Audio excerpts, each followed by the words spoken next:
What's up, fellow cinephiles? This is Dominic from Film Overload, the channel where we talk about movies, pop culture, and everything in between. And I am back with another video. And last weekend, I did my top 10 worst movies that I have ever seen. And this week, I thought I would do something a little bit different. This list consists of movies that I personally liked that had mixed reactions. So, this list, like I just mentioned, consists of films that have a mixed reaction maybe when they came out or still over the years since the movie's release, but I personally enjoy them for various different reasons. So let's get on to the list. So to kick off this list, I thought that I would add a film that definitely has a lot of mixed reactions, especially from its die-hard fan base that I am still learning about personally. But that is the 2012 film The Hobbit: An Unexpected Journey. Yes, I know this trilogy has gotten a lot of different mixed reactions and how people perceive the film from the books and everything like that. But personally, for some reason, I really found myself liking this film. I don't know what it was. If it just kind of, I don't know, it just felt like something new and something fresh while somehow being a prequel to the three movies that everyone knows and loves. I don't know if it was Martin Freeman playing Bilbo or just the adventure that he goes on, which kind of kicks off the trilogy. I don't know really per se what it was about this movie that really made me go, oh wow, this is actually kind of good. But I personally really enjoy it. I'm not the biggest fan of the next two films at all. But for some reason, The Hobbit: An Unexpected Journey was a lot of fun. And I know this one has a lot of mixed reactions, but I personally enjoy it. Coming in at number 9, we have a thriller movie called Alone. And this came out in 2020 during the height of the pandemic. And I did not really expect much from this film, because I've seen a lot of films from the thriller genre, and I thought, okay, just another basic generic Hollywood movie. But this movie really surprised me. The atmosphere of this movie is just really eerie, and right away you have this feeling of unease and just this kind of weird vibe, which ultimately leads to what happens throughout the story. It's essentially this young woman is being hunted down by this guy, and you don't know who this guy is at all until like the very end. But the way they build it up was phenomenal. It was just simply phenomenal. It's about an hour and 40 minutes long, I believe, if I can remember right. But this movie is really, really solid. And again, a movie that got a lot of mixed reactions when it came out. But I just thought, wow, this movie is actually pretty good, honestly. So that is my number 9. At number 8 is a Netflix original film, actually. And it is a drama, romance, comedy, music movie, I guess if you want to call it, that also came out in 2020. And that is Eurovision Song Contest: The Story of Fire Saga. This stars Will Ferrell and Rachel McAdams as these two singers who want to essentially, well, make it to Eurovision. And when I first saw the synopsis on Netflix when this came out 3 years ago, I just shook my head and I said, oh man, this looks so bad. This looks so cringy and just unwatchable. But I said, you know what? Let me add another movie to my 2020 list just for the heck of it. And I have to say, this movie completely subverted my expectations. I think this movie really gave like that boost that people were looking for, especially during the heart of COVID. And this movie really gave me that. A story about, perseverance because of the two main characters and their wants to make it to this big grand stage. And so it really kind of hit home with me, so to speak, when it first came out because of that. And I really enjoyed this film. There's a really good song in there as well that I believe was nominated for some awards. Don't quote me on that, but I think it was. But there's a really good song, a really good message in there, a really great sense of just really solid storytelling. I really loved like the message and the overall, like morality boost, like I just mentioned, that it gave me. So this movie comes in at number 8. At number 7 is an MCU movie. And when this movie came out, we finally started to realize just how much crap was going on behind the scenes with a particular director. But that didn't really skew my image of the film at all. And at number 7 for me is Avengers Age of Ultron. Yes, I know this is a very divisive MCU movie and just a very divisive movie in general. Did they ruin Ultron? To a degree, yes, they did. But that's not why I like this movie so much. The reason why I like this movie a lot is because it really kind of taps into the minds of our heroes. It really kind of makes them kind of step back and really think about, hey, like what are we doing as a group, as a unit? And I really appreciate just how much character work there is in this movie. Is there a really unnecessary romance between Hulk and Black Widow? Yes, there is. And that's super cringy. But what this movie sets up, though, is really interesting. You have the introduction of Vision. You have the introduction of Scarlet Witch, Quicksilver, which we barely got to see. But there's a lot of interesting things that really played in this movie that led up to certain events later on in the MCU, and that's why I appreciate this movie a lot. And we also got our real first look at Thanos putting on the gauntlet, which ultimately just pushes the entire narrative of the MCU forward from that point on. At number 6, we have a film that came out back in 2021 and is one of my favorite films from that year, and that is Ghostbusters Afterlife. This movie was phenomenal. I don't understand the mixed reactions to this movie, like, at all, because I think it was a really great follow-up, in my opinion, and a true follow-up. Not that 2016 bullcrap that was Ghostbusters. This movie really, I thought, was great. It really brought back that nostalgia feeling that you got from the original 2 movies, but also introducing new characters and new storylines, and it molded together so well. A perfect blend of old and new, and I absolutely loved that element of it. I wish Star Wars did that, but we didn't get that. But this film is just so, I think, really well made. The story is there. The writing I thought was fantastic. The new characters were really fun, and it was so cool seeing the old characters as well, and the audience just reacting to that. It was a lot of fun opening night when I saw this film. So my number 6 is Ghostbusters Afterlife.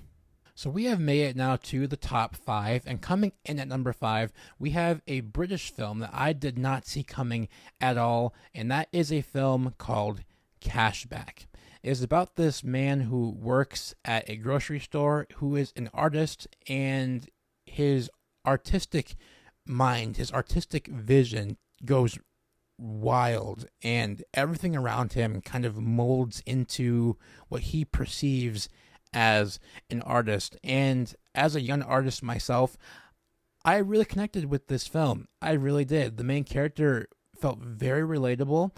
I thought it was very well directed, very well written. I really loved some of the characters in this movie, some of the scenarios that he gets himself in. And again, as a young artist, the main character really connected well with me, which made the movie overall really work. Again, it's a movie that had very mixed reactions when it came out, but I personally really like this movie, especially as a young artist. So that is my number 5. Coming in at number 4, we have another MCU film, but this one is, in my opinion, the most underrated MCU film probably in their whole arsenal. And that is Kenneth Branagh's Thor, the first Thor film. Look, I know, again, this movie has some pretty mixed reactions. I personally love this movie a lot. There's so much good in this movie, in my opinion, that outweighs the not so good. I love the world that Branagh brought to the screen. I love the world he created. The writing I thought was really, really solid. I loved the dark, serious, but also cocky and arrogant Thor. That is the Thor that we should have gotten throughout the entirety of the MCU. Not the stupid, jokey, fat Thor that we eventually got. That's not who Thor is, in my opinion. The first Thor movie is the closest version of Thor that we've ever had that mimicked what we got in the comic books, in my opinion. I loved that take on Thor, that, again, that dark, serious, brash, cocky version of Thor. I really enjoyed that. I really liked the story. I liked pretty much almost everything about this film. The supporting characters were great. Loki was a solid villain, and it just really introduced people to the world of Asgard and what Thor could do as a hero. I really love this movie, and again, a movie with a lot of mixed reactions, but I personally love it. At number 3, we have a horror movie, and when this film came out, when it did, it was not well received at all, for one very particular reason. And the film I'm talking about is Halloween 3: Season of the Witch. For those of you who have not seen the film, you might want to plug your ears, but for those who have seen the film, this film does not have Michael Myers present in it, which is why they allegedly killed him in Halloween 2 at the hospital. This film, in my opinion, is severely overlooked. It actually works as a horror movie, and if they hadn't had called this film Halloween, this movie would have been a smash hit. I really believe that. It's about this doctor who basically unravels this whole plot by this evil toy-making company to essentially kill kids on Halloween with these very creepy-looking masks that kids want their parents to buy them. There's this whole jingle that plays on television that gets really catchy and in your head sometimes. But the story was really good. I thought the ending was really well done. I thought the writing was very solid. The characters were believable. The whole aura and the whole just setting of this film was perfect. This little weird town with this factory. I really enjoyed what this movie does. And again, if it wasn't called Halloween, this would have been a smashing success. So I know why it's divisive. I know why people don't like it, but I personally really enjoy this film. At number 2 is another Netflix film, and the film that I think personally should have won Best Picture back in 2021, and that is David Fincher's Mank. The story of Herman J. Mankiewicz and his absolute torture trying to write Citizen Kane for Orson Welles, who he's having somewhat of a feud with, but there's so much more to this film that really makes it stand out, in my honest opinion. This movie is brilliant for not just that element, but this movie personally goes after the degeneracy, so to speak, and the absolute unfairness of Hollywood and the industry, which I think is the reason why they kind of shut it out at the Academy Awards that particular year. But if you take away that element of the film is brilliant. It really kind of goes into, the old, vintage Hollywood and how they used to make films. And I'm a very big sucker for movies that kind of deal with the industry. And I just absolutely ate this movie up entirely. It was just one of those films that just was amazing to watch. David Fincher beautifully directs this. The script from his father was brilliant. Gary Oldman as Mank was phenomenal. I thought it was one of his best performances that I've seen from him. Amanda Seyfried, girl, you should have won that supporting actress Oscar. You are so good in this movie. I just loved the black and white cinematography, the production design, everything about this movie, the message, just everything about this film I thought was really, really well done. And again, it has a large mixed reaction, but I absolutely loved this film. And coming in at number 1, the movie that I find great that other people may not have found to be that great, is a film from 2019, and it's called Fighting with My Family. This is the story of the wrestler Paige and her basically ascension from local wrestling to the WWE. Now, at the time, I had no idea about WWE. I just went into this movie. Now, at the time of this film's release, I had no idea about WWE. I just went into this movie completely blind, and I absolutely loved this film. A story that had a lot of heart and a lot of humor, which I really enjoyed a lot. Florence Pugh playing Paige was really great. I really loved all of what she kind of went through to get to WWE, all to have it eventually kind of cave in on her, so to speak. But the movie was really, really great. I think it was one of my favorite films of 2019. I think it was in my top 5, if I'm not mistaken.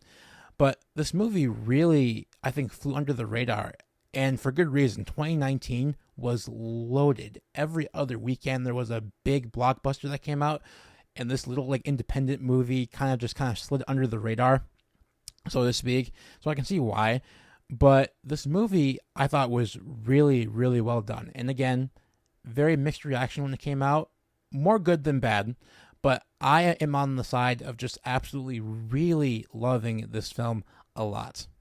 So that's it. Those are my favorite movies that had very mixed reactions. And guys, if you liked this video and want to see more videos like it, don't be shy and hit that like button. Also hit subscribe while you're at it and turn on the post notifications so that you guys can get notified every single time that I post a video. You can follow me on Letterboxd, which is right here.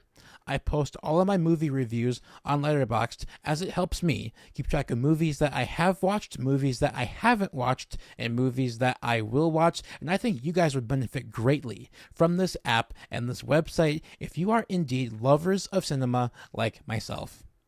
As always, guys, happy movie watching. Take care.